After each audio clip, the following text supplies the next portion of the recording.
Ma vie est pareille à l'aigle qui éveille sur sa couvée. Voltige sur ses petits, déploie ses ailes, les ponts sur ses plumes. Ma vie est pareille à l'aigle qui éveille sur sa couvée. Voltige sur ses petits, déploie ses ailes, les ponts sur ses plumes. Dansez, dansez pas, dansez pas, dansez pas. Célébrez, célébrez, célébrez, célébrez, célébrez. Jésus a renouvelé ma force, il a renouvelé mes biens, il a renouvelé ma famille. Comment ne pas les chanter, comment ne pas les danser, crier alléluia. Ma vie est pareille à... C'est là l'objet de notre attention. Je voulais que vous preniez note et qu'on suive très bien. Alléluia. Amen. Vous êtes là? Amen. Si vous êtes là, balancez les mains comme ça. Est-ce que vous êtes là? Est-ce que vous suivez? Acclamons le Seigneur.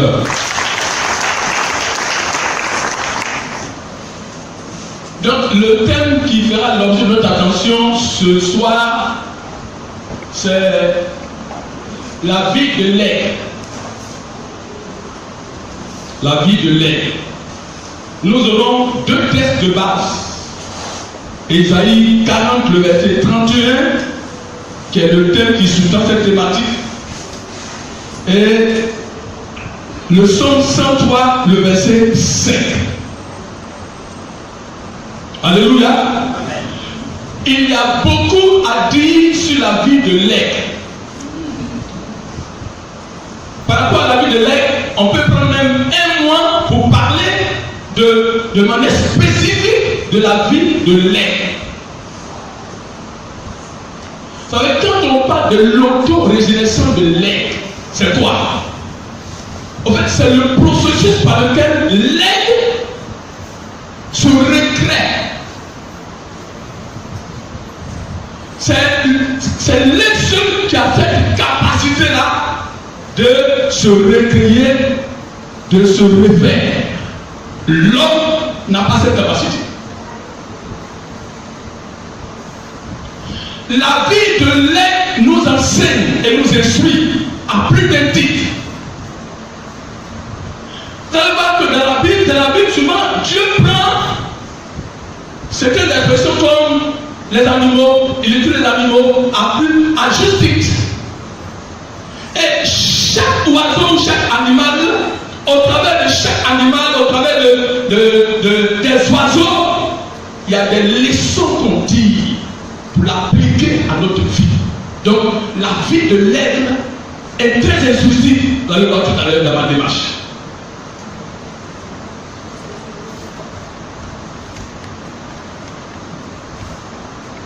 On se tient tout debout.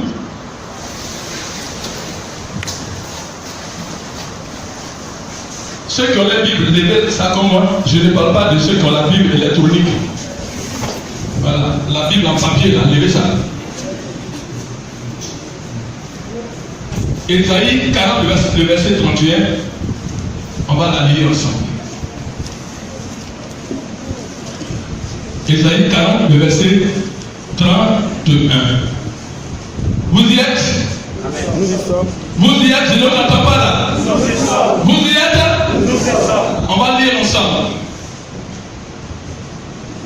1, 2 et 3. Mais ceux qui se confient en l'Éternel renouvellent leurs forces. Ils prennent le vol comme les aigles. Ils courent et ne se lassent point. Ils marchent et ne se fatiguent point. Acclamons le Seigneur. Que la parole du Seigneur soit bénie. Venez au ensemble. Ésaïe était prophète 700 ans avant Jésus-Christ. Il a écrit dans les années 740 à 680. Ésaïe est qualifié de prophète messianique parce qu'il a annoncé le thème central, c'est le Messie d'Israël. Il a annoncé plus la venue du Messie. D'accord? Les théologiens disent que Ésaïe est le prophète messianique. Il fait partie des grands prophètes en Israël. C'était tout le règne du roi Odias. précisément à Juda. Ésaïe 40, le verset 31. Pourquoi Dieu ne dit pas que ceux qui se confient en l'Éternel prennent les envols et ils renouvellent force comme la colombe, comme le canard? Pourquoi il était question ici de lait? Vous allez voir que dans le psaume 103, le verset 5, on nous lit ça. David, le psalmiste David, fait mention ici de lait. Pourquoi?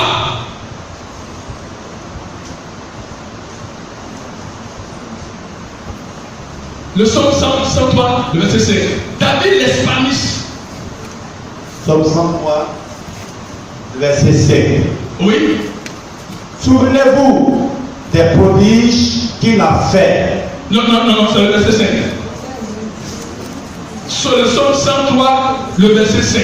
Psaume 103, le verset 5. Oui. C'est lui qui rassasie de bien Oui, écoutez ta bien. vieillesse. Écoutez bien, écoutez bien, oui. C'est lui qui rassasie de bien ta vieillesse. Qui te fait rajeunir comme l'aigle. Acclamons le Seigneur. Il te fait rajeunir comme l'aigle.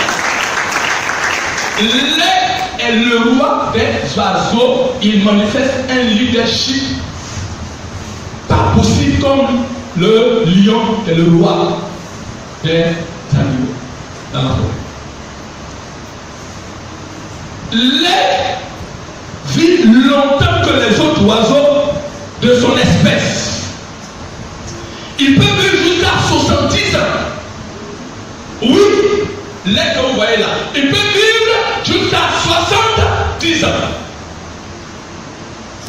Quelle est la particularité de l'aigle? Sa spécificité. Vous allez voir que parmi les oiseaux dans le règne animal, parmi les oiseaux, l'aigle est l'oiseau qui vole seul. Les aigles ne volent pas en groupe comme les autres oiseaux. Pourquoi? Il peut vivre jusqu'à 70 ans, mais pour atteindre cet âge, qu'est-ce qu'il fait? Il va prendre une décision courageuse. C'est pourquoi on parle de l'auto-régénérescence de l'aigle, la transformation radicale. C'est une décision courageuse. Ça nécessite quoi? Des principes et des règles que l'aigle observe pour son auto-régénération, pour sa transformation.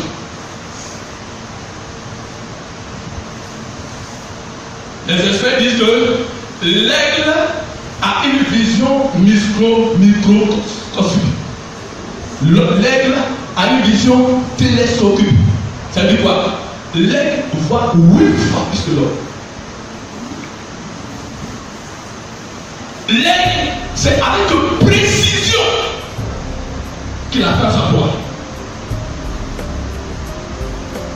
C'est comme le microscope qu'on utilise pour déceler les bactéries.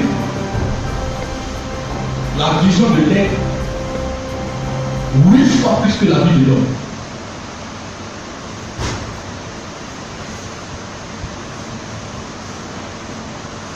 Quand il atteint 40 ans, il ne peut plus utiliser ses longs serres pour attraper ses poids. Son père devient quoi? Recouper.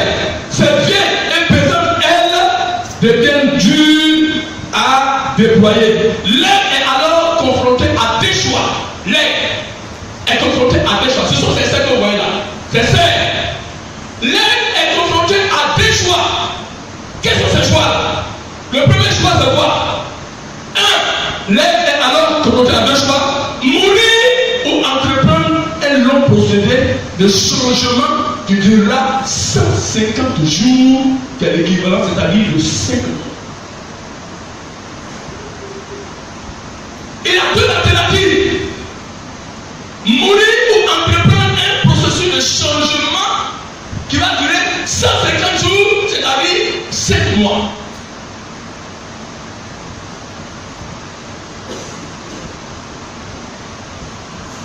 L'aigle va se rendre sur le sommet.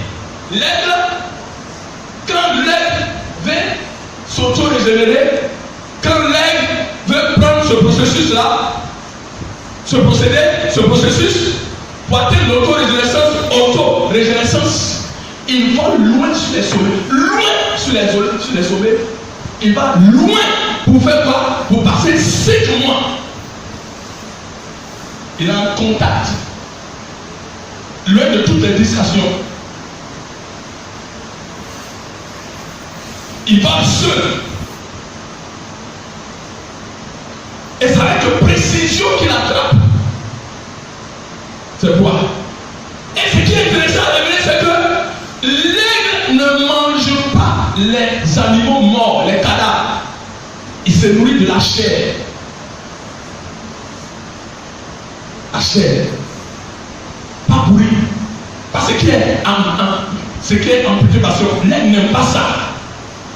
Mais il aime se nourrir de la chair fraîche. Souvenez-vous que Jean-Baptiste se nourrissait de son terrain sauvage. Ça, c'était dans le but de l'intention de garder unité et sainteté.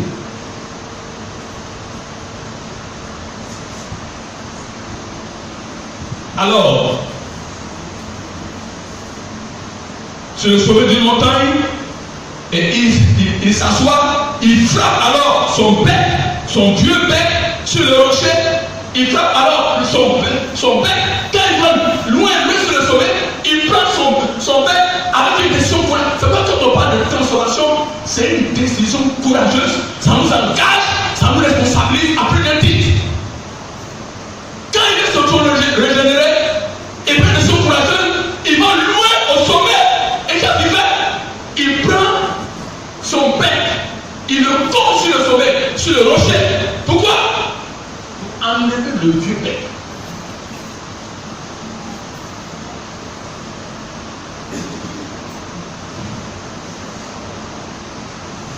Après s'être débarrassé de son bec, il attend qu'un nouveau bec repousse et fait la même chose pour ses serres. Ses serres, c'est ce qu'il a là, sur ses pieds là, ses serres. Il fait la même chose pour ses serres. Et après cela, vous savez, après que ces nouvelles serres auront repoussé, il fera la même chose avec quoi? Ses plumes. Il annexe ses plumes. Le bec, les serres, les plumes. Et après 5 mois, 150 jours, l'aigle prend son premier envol de renaissance et vit 30 années plus. 40 années, 30 années, ça veut dire que l'aigle peut vivre 70 ans.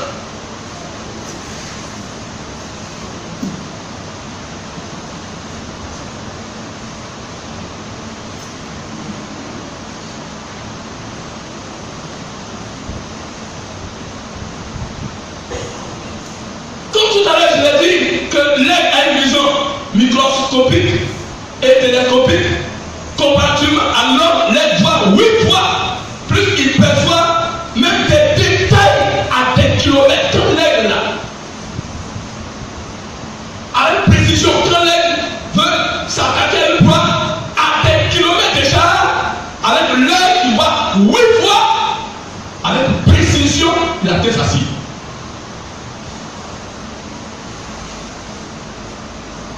Et dit, l'aigle a une vision.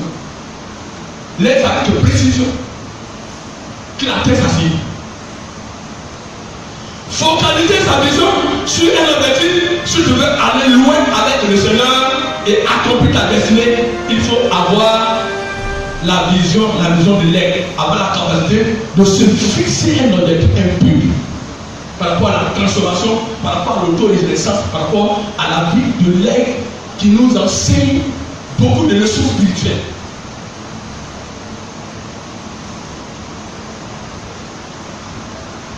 Ce qui est intéressant, c'est que David a dit qu'il renouvelle ses forces.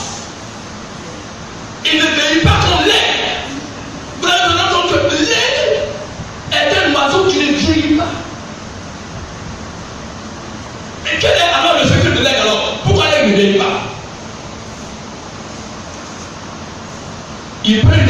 courageuse, qui l'engage, qui le responsabilise. Et j'ai dit comme ça que l'homme n'a pas ce courage-là comme l'aigle a ce courage. L'homme n'a pas la capacité de s'auto-régénérer. Seul, c'est l'aigle qui le fait. Athlétique. Parce que l'aigle a un but, un objectif. Il vit en fonction des principes, des règles qui le régissent, lui, l'aigle.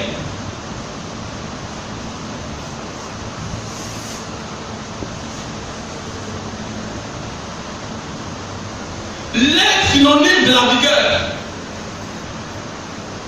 Je vous dis, tous ceux qui sont contents de rebelles, ici, c'est synonyme de quoi? De vigueur. Dieu nous donne la vigueur, la force, le dynamisme, le courage dans la marche chrétienne. Est-ce que tu es vigoureux ce soir? Est-ce que tu as la vigueur ce soir?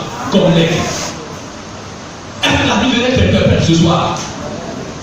L'aigle, synonyme de la vigueur, de la hauteur. La hauteur implique quoi? L'intimité avec Dieu, la communion avec Dieu. Être loin des bruits, être loin des distractions, être mis en contact avec Dieu, avec le Créateur. C'est ce que l'aigle fait. La hauteur, de la profondeur. Après toujours je, il est un oiseau qui vit beaucoup d'années. Chaque fois qu'il remarque qu'il commence à devenir lourd, à vieillir, il doit se cacher dans les creux des rochers et prendre des décisions courageuses encore pour s'auto-régénérer.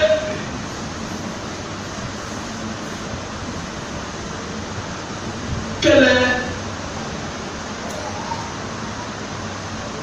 les leçons qu'on peut faire ressortir au travers de cette étude de cas relative à la vie?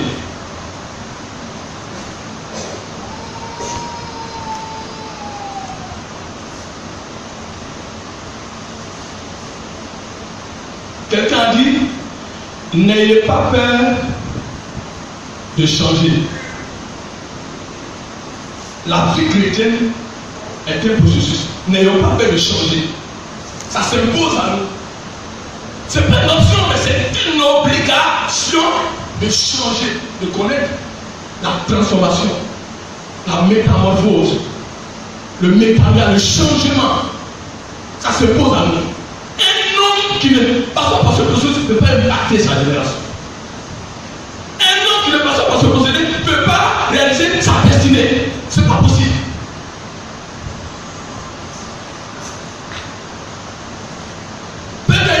Je cite, vivre, c'est grandir, c'est changer. Pour survivre et être heureux, nous devons inévitablement entamer un processus de changement à diverses périodes de nos vies.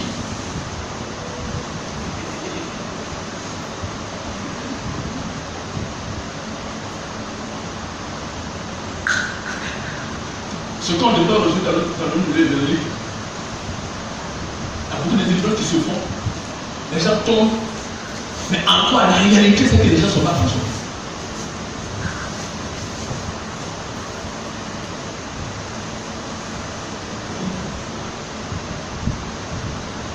Nous devons nous débarrasser de ce qui entrave notre bien-être et ce qui ne correspond plus à nos besoins.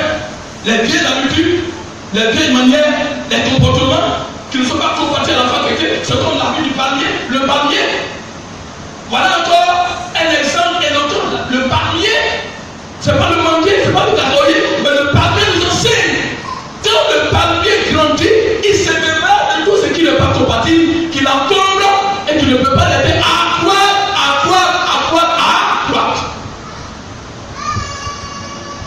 Il se débarrasse. Colère, adultère, impulsivité, la haine, tout ça, ce n'est pas compatible, ça ne peut pas l'aider à impacter, ça ne peut pas l'aider à entamer ce processus de régénération. Le palmier nous enseigne beaucoup de leçons. Quand il grandit, chez moi à Daboui, il y a beaucoup de palmiers. Vous ne verrez jamais un palmier qui est penché. Il a enraciné. Au fur et à mesure, il se débarrasse de tout ce qui n'est pas compatible. Tu ne peux pas l'aider à toi à grandir, à évoluer. On appelait à évoluer. On appelait à se développer. On appelait à grandir. On appelait à changer.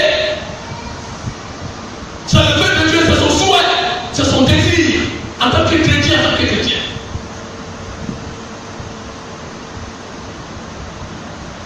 Nos besoins changent avec le temps, au même titre que nos désirs et nos rêves. L'homme évolue, change et se transforme et s'adapte, se reconstruit, recommence, se réforme. Pour profiter du présent, vous devez vous débarrasser de certains fardeaux. Pour bénéficier du présent, vous devez vous débarrasser de tout ce qui est fardeau, de tout ce qui peut vous encombrer, qui ne peut pas vous aider à changer. Parce que frère, dans le royaume de Dieu, par rapport aux principes qui sont établis, qui nous régissent, la transformation est de mise.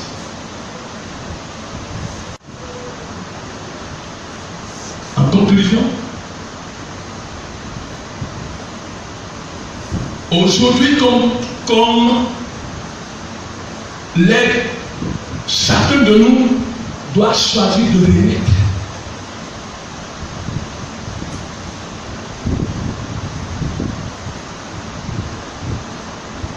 Aujourd'hui, les démons ont fait en sorte que tu ne peux pas prendre d'envol.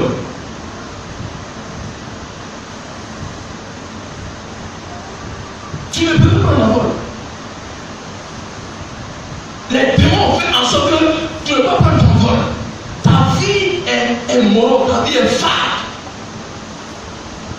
Le diable a mis en bateau sur ton mariage. La sirène des autres t'empêche de prendre l'envol, de prendre de l'ascension.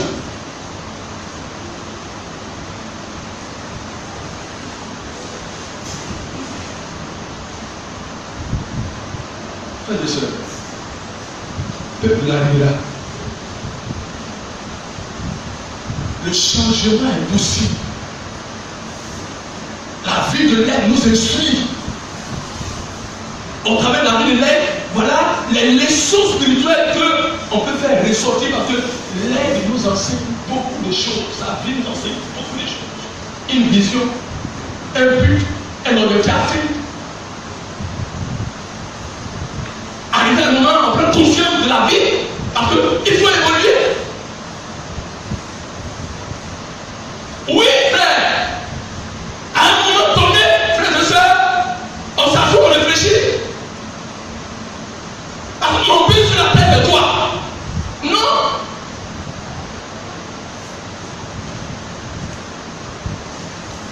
Nous sommes fils de maître.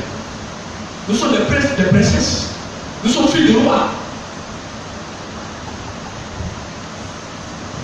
Et ce programme de transformation qui est un peu nommé pour changer de mentalité, pour qu'on expérimente notre renaissance, et que Dieu nous aide à réaliser ce pour lequel nous sommes sur la terre des hommes. Parce que le changement s'impose à nous. À nous. Si on veut impacter, si on veut entrer dans l'histoire, si on veut entamer ce processus de changement, de se réveiller, de se régénérer, la vie de l'air nous interpelle. Ce soir, à un changement, à une métamorphose, à prendre une décision courageuse pour dire non au péché, non à l'adultère, non au mensonge. C'est possible. Tout est possible à celui qui croit. Tout est possible. Alléluia. On va se tenir debout et nous allons bénir le Seigneur.